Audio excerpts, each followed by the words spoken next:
तो कहानी की शुरुआत अलाम्बा जेल से होती है, जहां कुछ खतरनाक कैदियों को एक कोन एयरप्लेन से दूसरी हाई सिक्योरिटी जेल में ट्रांसफर किया जा रहा होता है। उन्हीं कैदियों में साइरस नाम का वह खतरनाक कैदी भी होता है जो हत्या, अपहरण और लूटपाट के केसों में 20 साल की सजा काट चुका होता है और अपने 2 साथियों जोन्स और टोबी के साथ पहले भी जेल से फरार होने की कोशिश कर चुका था। इसके बाद हम कैमरन को देखते हैं जो आज इसी जेल से रिहा होने वाला होता है। असल में कैमरन पहले एक मिलिट्री रेंजर सोल्जर रह चुका होता है। इसी वजह से जब एक दिन वह छुट्टी पर अपनी पत्नी से मिलने आता है तो उसकी पत्नी उसे बताती है कि वह पिता बनने वाला है। लेकिन उसी रात क्लब से घर वापस जाते वक्त कैमरन की कुछ गुंडों से लड़ाई हो जाती है जो उसकी पत्नी के साथ बदतमीजी कर रहे होते हैं। कैमरन लड़ाई में खुद पर काबू नहीं रख पाता, जिसकी वजह से उसके हाथों एक गुंडे की मौत हो जाती है। जल्द ही पुलिस कैमरन को गिरफ्तार करके अदालत में पेश करती है, जहां कैमरन का वकील उसे अपनी गलती मान लेने को कहता है ताकि उसे कम से कम सजा मिल सके। इसी वजह से कैमरन अदालत में अपनी गलती स्वीकार कर लेता है, लेकिन जज कैमरन के खिलाफ फैसला सुनाते हुए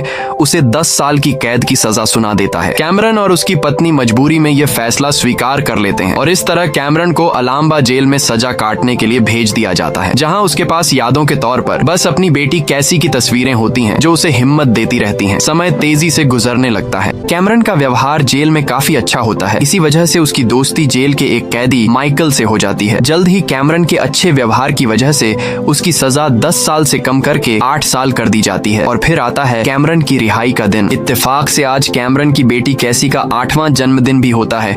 इसी वजह से कैमरन काफी खुश होता है। जल्द ही एक एक करके सभी खतरनाक कैदियों को कठोर सुरक्षा में कोन एयरप्लेन में बिठा दिया जाता है। इसी दौरान हम इंस्पेक्टर मार्शल को देखते हैं जो इस पूरे मामले की निगरानी कर रहा होता है। इंस्पेक्टर मार्शल को अंदाजा होता है कि कहीं कोई गड़बड़ न हो, इसलिए वह कैदियों के रूप में अपने एक इंस्पेक्टर को गन देकर प्लेन में भेज देता है ताकि किसी गड़बड़ की स्थिति में वह तुरंत पुलिस को इन्फॉर्म कर सके। कुछ ही देर में प्लेन टेक ऑफ कर जाता है। टेक ऑफ के बाद अचानक ही साइरस अपने हाथ से एक पिन निकालकर अपनी हथकड़ियां खोल लेता है और बाहर एक कैदी टॉम को इशारा करता है, जिस पर टॉम अपने मुंह से कुछ निकालने लगता है। तभी कैमरन की नजर उस पर पड़ती है, लेकिन टॉम कैमरन को चुप करा देता है। इसके बाद टॉम अपने साथ बैठे कैदी से कहता है, अगर मैं तुम्हें थोड़ा सा जला दूं तो बुरा मत मानना। और यह कहकर टॉम अपने मुंह से निकाला गया पेट्रोल उस पर छिड़क कर आग लगा देता है। आग लगते ही वह कैदी बुरी तरह चीखने लगता है, जिस पर प्लेन में मौजूद लेडी पुलिस वहां आकर उसकी मदद करने लगती है। और इसी मौके का फायदा उठाकर टॉम लेडी पुलिस की चाबियां चुराकर गेट का हैंडल खोल देता है,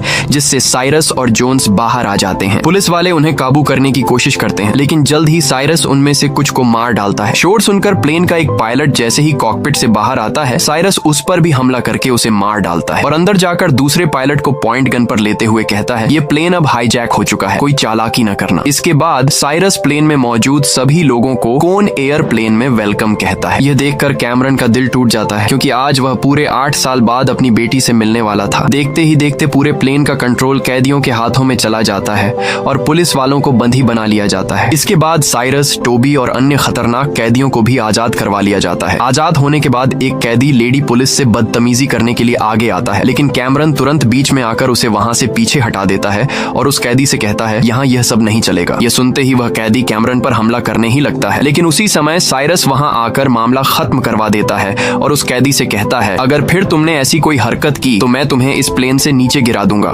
तुम्हारी जरा सी गड़बड़ से हमारा सारा प्लान बर्बाद हो सकता है। और यह कहकर वह लेडी पुलिस को आजाद कर देता है। इसी समय एक पुलिस वाला साइरस को बताता है कि यह विमान अब कार्सन सिटी में उतरेगा, जहां से कुछ कैदियों को इस प्लेन से दूसरे प्लेन में ट्रांसफर किया जाएगा। ये जानने के बाद साइरस का साथी जोन्स उससे कहता है कि हमें इन सभी पुलिस वालों की वर्दी पहनकर कार्सन सिटी में उतर जाना चाहिए। ये सुनते ही प्लेन में मौजूद पुलिस का जासूस कुछ सोचने लगता है और जैसे ही टॉम उसके करीब उसकी तलाशी लेने आता है, वह अपनी गन निकालकर टॉम को बंदी बना लेता है। कैमरन उसे इशारे से ऐसा करने से रोकता है, लेकिन वह उसकी एक नहीं सुनता। इसी समय साइरस इस बात का फायदा उठाते हुए लेडी पुलिस को अपनी ढाल बनाते हुए जासूस इंस्पेक्टर को शूट कर मार देता है। ये देखकर कैमरन काफी दुखी होता है। इसके बाद साइरस कैमरन से कहता है, तुमने गद्दारी का अंजाम देख ही लिया है तो कोई गड़बड़ मत करना। इसके बाद साइरस कैदियों को 2 ग्रुप में बांट देता है और टॉम से कहता है कि जो कैदी इनमें से किसी काम के नहीं है उन्हें अलग करो। हम उन्हें कार्सन सिटी में एक्सचेंज के दौरान इस्तेमाल करेंगे और अपने साथी रिहा करवा लेंगे। जिस पर टोबी साइरस से कहता है, तुम्हें यकीन है कि हम उसे छुड़वा लेंगे? तभी कैमरन का साथी माइकल साइरस से कहता है, मैं भी यहाँ से जाना चाहता हूँ। लेकिन साइरस ऐसा करने से इनकार कर देता है और कहता है, तुम और तुम्हारा यह साथी तब तक हमारी कैद में रहोगे जब तक हमारा काम पूरा नहीं हो जाता। यह सुनकर माइकल को गुस्सा आता है, लेकिन कैमरन उसे समझाकर चुप करवा करवा देता है। इसके बाद साइरस पायलट को कार्सन सिटी उतरने का कहता है। उतरने से पहले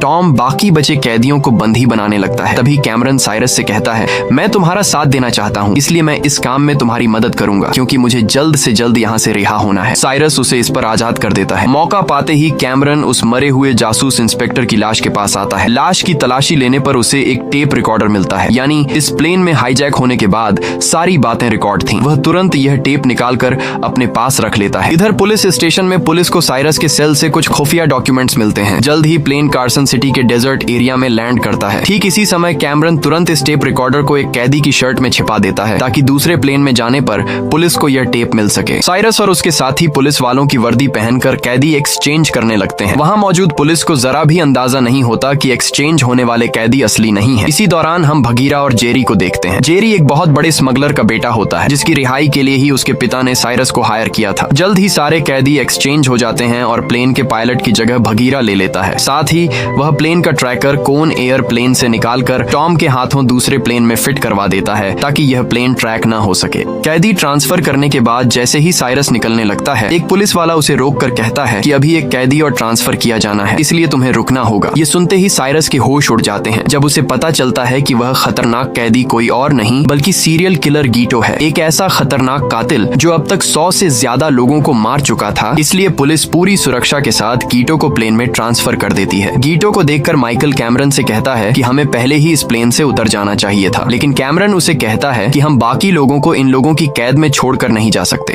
दूसरी तरफ पुलिस स्टेशन में मार्शल जब दस्तावेजों की अच्छी तरह जांच करता है, तो उसे कुछ छुपे हुए शब्द दिखाई देते हैं, जिनमें कार्सन सिटी नाम लिखा होता है। यह देखकर मार्शल समझ जाता है कि कार्सन सिटी में कुछ होने वाला है। वह यह खबर दूसरे पुलिस अफसरों को देने के लिए भागता है। तभी साइरस के भेजे गए सामान में से कुछ पुलिस वालों को एक बॉक्स मिलता है। उस पर लिखा होता है कि इसे मत खोलो, लेकिन एक पुलिस वाला इस बात को नजरअंदाज करके वह बॉक्स खोल देता है। बॉक्स खुलते ही एक बम अपने आप चालू हो जाता है और कुछ ही देर में पुलिस स्टेशन में जोरदार धमाका होता है, लेकिन मार्शल बच जाता है। दूसरी तरफ साइरस जिन कैदियों को प्लेन से ट्रांसफर कर चुका होता है, उन्हें एक बस में ले जाया जा रहा होता है। तभी उनमें से एक कैदी खुद को छुड़ाने की कोशिश करता है। तभी एक पुलिस वाला उसे मारता है। इस वजह से उसकी शर्ट में छुपाई गई टेप बाहर गिर जाती है। टेप सुनने पर पुलिस वालों को सब समझ में आ जाता है कि प्लेन हाईजैक हो चुका है। जैसे ही यह खबर पुलिस को मिलती है, वे तुरंत स्टेशन से निकल जाते हैं। उधर साइरस प्लेन का फ्यूल टैंक भरवाने के बाद तुरंत सभी कैदियों के साथ निकलने को कहता है। तभी हम देखते हैं कि टॉम किसी लड़की से बात कर रहा होता है। इसी बीच प्लेन उड़ान भरने की तैयारी करता है। जैसे ही टॉम को पता चलता है कि प्लेन टेक ऑफ करने वाला है, वह तुरंत प्लेन के पीछे भागता है। लेकिन उसकी बदकिस्मती यह होती है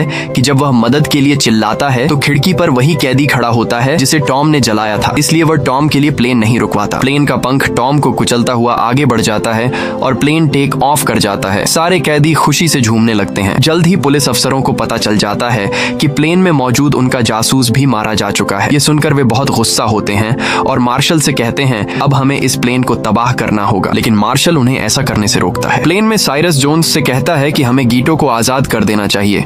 इस पर जोन्स ध्यान से गीटो का मास्क उतार देता है। इसके बाद साइरस पुलिस से संपर्क करके कहता है कि अगर वे सच में चाहते हैं कि उनके बाकी पुलिस वाले जिंदा रहें, तो उन्हें प्लेन का पीछा करना छोड़ना होगा। मंजिल पर पहुंचने के बाद सबको आजाद कर दिया जाएगा। कैमरन भी पास खड़ा ये सारी बातें सुन रहा होता है। साथ ही साइरस उससे कहता है कि हम जल्द ही लेना एयरपोर्ट पर लैंड करने वाले हैं। उस जगह पर आबादी लगभग ना के बराबर है। उधर एक पुलिस वाला कारमैन की पत्नी से मिलकर उसे बताता है कि उसका पति प्लेन में हाईजैक हो चुका है। दूसरी तरफ मार्शल पुलिस वालों को फिर से प्लेन को नष्ट करने से रोकते हुए कहता है कि हम ऐसे ही अपने साथियों और बाकी कैदियों को मरने के लिए नहीं छोड़ सकते, लेकिन कोई उसकी बात नहीं सुनता। तभी एक हेलीकॉप्टर वहां आता है और जल्द ही मार्शल के रोकने के बावजूद दूसरे पुलिस वाले प्लेन का पीछा करने के लिए निकल जाते हैं।